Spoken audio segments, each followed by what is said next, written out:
This week it's a lovely autumnal woodland setting on the edge of Shrewsbury. If anybody can guess where we are, we sometimes come running around here. And what are we going to talk about this week? You might spot the odd leaf falling. Yeah. What are we talking about this week? We're going to continue talking about how to build up your running. Okay, and I this think time we want to give people a few more specific examples. Yeah, people have said you really should give some specific examples. So we're going to give some specific examples this week about how to build up your beginning running. If how you're many a beginner. minutes, Yeah. if you're a beginner. But I think you've got a little introduction. Yeah, so let's start walking and then we're ready. So the first thing is, when you start in a training plan, obviously to get better you've got to progress it and you've got to do more. And so you'll have probably a goal in mind. So if you're a beginner, your goal is being able to run 5k straight away. But what you've got to do is you've got to recognise where you are now and start from that. So if you're a marathon runner and you're only running 20 miles a week, that's where you've got to start. You don't start by suddenly saying, oh, I'm a marathon runner, I'm going to do 80 miles a week.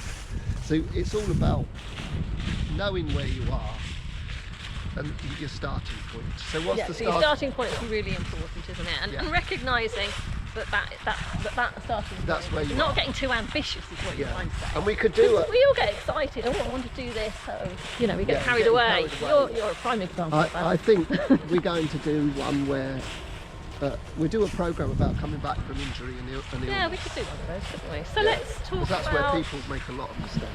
Let's talk about beginners then. Okay, so the starting point for beginners, I think we've got a dog walker that doesn't want to get into our film here. The dog's very interested. And we've got workmen over there. Oh my lord.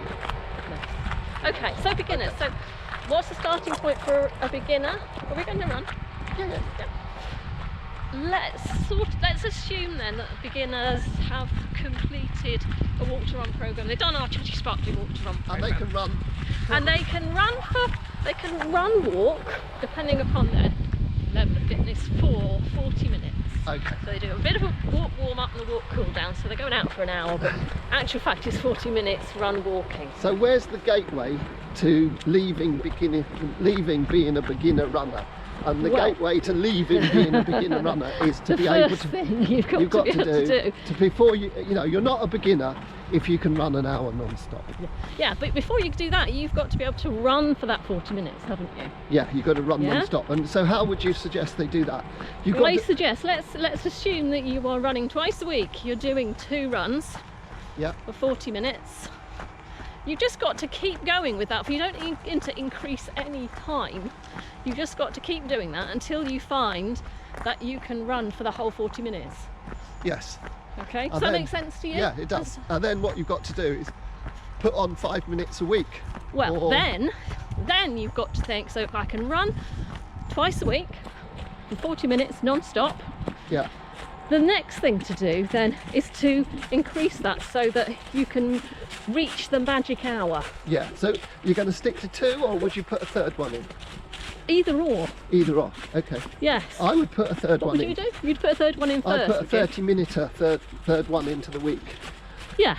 And so then I'd start to put one of those 40 up. I would do 20. Okay. I'd do a 20-minute run as your third run and build that up 5 minutes a week.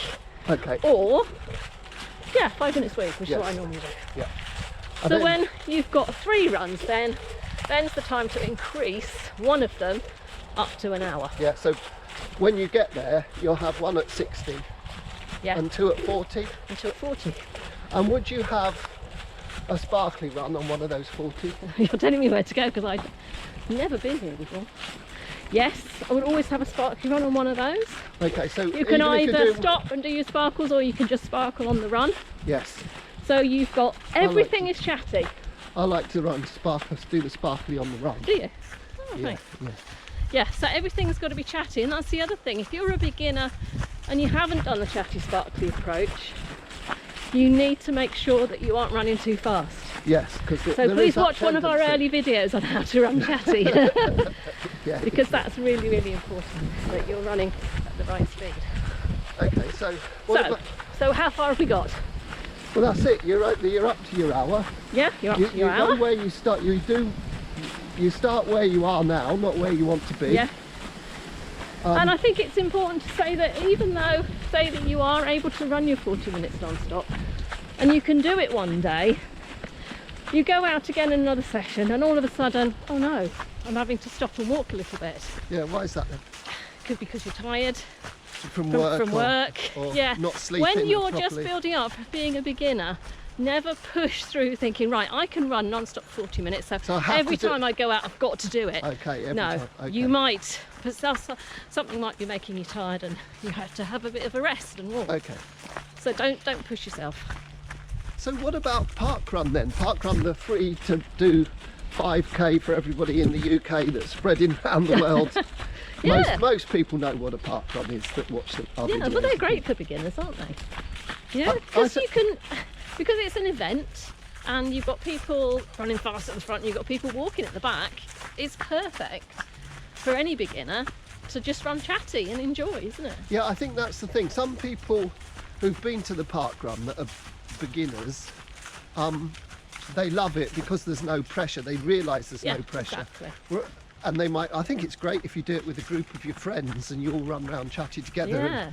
I know a lot of beginners groups do that, don't they? I think there's a lot of coffee and cake afterwards, which is the great. most important part. Yeah, which is great. So chatty. But there are some runs. people that feel under pressure if they go to a park run because some people are watching them. You know, they feel that everybody's watching them. And it is very tempting to get carried away with the speed around you and run too fast. Right. So you do have to be careful with that. I wouldn't go, we're going left. Okay. So I wouldn't worry about that. I wouldn't worry about performance. I would just run the chatty park run. In fact, and it's a good way, isn't it? If you you might be running twice with your club or your group, and then you're doing park run. It's another social way to get you running, isn't it? And I think it's a great one because you know it's a 5k. You know you're not under pressure to do a fast time or anything. And you just turn up and go round chatty. Yeah, I think, and it's also a good way to sort of track how much you're improving. And you will get faster. Because your chatty pace will improve. If you keep it chatty, you will improve, won't you? And so you'll see that improvement, and it'll plot it in your results. Yeah. Well, that was quite a short one today, but it was specific. I hope so. Yeah. Okay. So next week I'll do one on building up to a 10k. Okay. Right. But if we weren't specific enough, we can answer questions on the YouTube channel if you like, or on Facebook, wherever people want to post their questions. Okay, good. Yeah, brilliant. I've no idea where we are. Okay. Good job, one I'm of us. lost in the woods. Good job, one of us knows where we are. Okay. Okay, well, I'll see you next week for getting up to 10k. Yeah. Bye. Bye.